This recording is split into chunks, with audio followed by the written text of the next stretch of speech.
Please join me in welcoming Jean-François Dugas and Jonathan Jacques-Belletete. Yes! Hey. Welcome. Hey, welcome. Now, despite the fact that I've shamed myself by referring to it as a 6-core monitor, I assure you I am a true PC gamer, and I want to know what it is like working on the Deus Ex franchise with just so many years of legacy. It's quite a lot of pressure. It's quite a lot of intense work, mostly. And it's very different this time around than Human Revolution, Yeah, I think one of the big difference, like the first time when we started to work on this title, a lot of you guys were looking at us and please, let's make sure that you guys do a good job. So we're like the underdogs. Exactly. So the pressure was really all about making sure that we were living up to the to you guys. And today, now that we did the Human Revolution, and it seemed it was an appreciated game. We have now people are having a lot of high expectations, and the pressure switched from a different kind of. You can never release a good game and then have a follow-up. That's dangerous. People are going to be excited. So, I mean, how has the world changed since Human Revolution? Well, we're 2 years after Human Revolution, and the last game was all a golden age for augmented people with cybernetic abilities and whatnot. And now, 2 years later, after the events of the last game, a lot of things change, and now augmented people have been seen as a dangerous species in a way, like that they can threaten the order and whatnot. So especially because of what happened in Pangaea, at the end of Human Revolution, all the millions of people who died and all that. Yeah.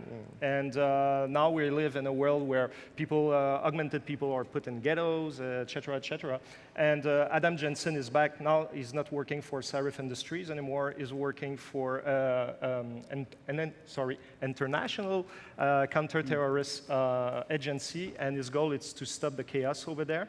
But also he has a double agenda. He's trying to get at the people in the shadows, and he hopes that with this agency can get through them. And we got the chance also to talk about what new possibilities were available with the new technology. And we know that bigger and more is not always better. So let's take a look at this Dawn Engine video so we can talk about how you are using that technology to realize your vision. And, you know, having just seen this video just moments before the show began, I'm noticing so many more objects on the screen. So many cucumbers. There's but that's the thing.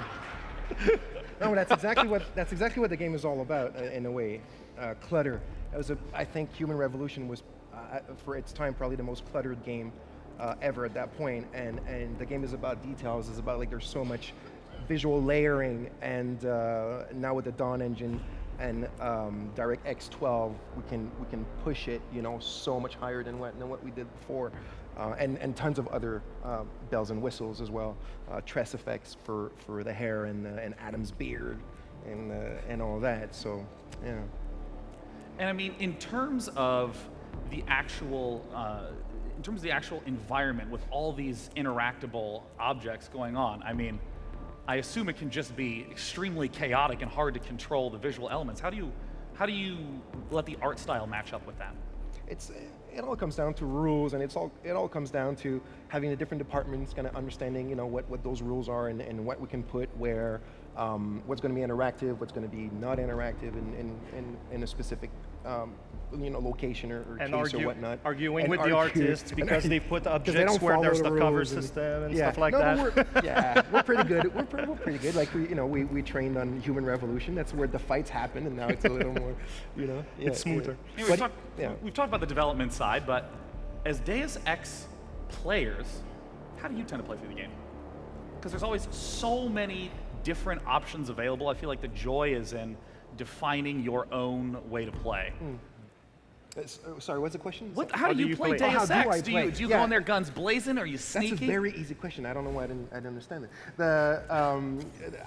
I like to play stealth, kind of, find my way around and look for everything stealthily. And once I'm done, I just kind of, backtrack and kill everybody. I don't know. That's just how I do it. It's like I want to have. I can't compromise. I want to have the best of both worlds. It's always like that. So It's like one. It's like, you know, I go forward, I feel like I'm James Bond, and I go backward, I feel like I'm Rambo. That's you know. And you get 2 rounds of playtesting. That's great. That's it. Yeah. Yeah. And on, yourself? on my side, I play mostly stealthy, and I try to not kill people. And at some point along my playthrough, I start to kill people, but still stealthy. So I always stay gentle. You're in an my, impulsive, stealthy person. I hate him specifically. I need to control myself. So, and how do you balance all the different ways that people are going to play through the game? It's always, like John was saying, like we work in a collaborative way with the team, and it's always about understanding what we're trying to achieve. We know that from the get-go we have 4 gameplay pillars: stealth, combat, hacking, and social. So as we build the adventure, as we build the missions, all the challenges, we have to keep in mind that we don't know what the player is going to do. So we do a lot of map reviews, and when we play it also, like, we're looking at what the possibilities are, and sometimes we're, okay, it's cool like if you're the stealthy player, but what about the combat player? And now what's missing and everything. So it's a back and forth like that allows us to really improve the maps and the challenges to make sure that everybody's going to have something. And yet we always see players do things that we never thought was possible, that we never even imagined. They're pretty obnoxious in that way, aren't they? Yeah. Well, either way, gentlemen, thank you so much for coming out to talk about Deus Ex. The footage looked beautiful. Thank you. And I can't wait to get my hands on it. All right. Thank you. Ladies and gentlemen, Thank you, guys. Eidos-Montréal. Cheers, man.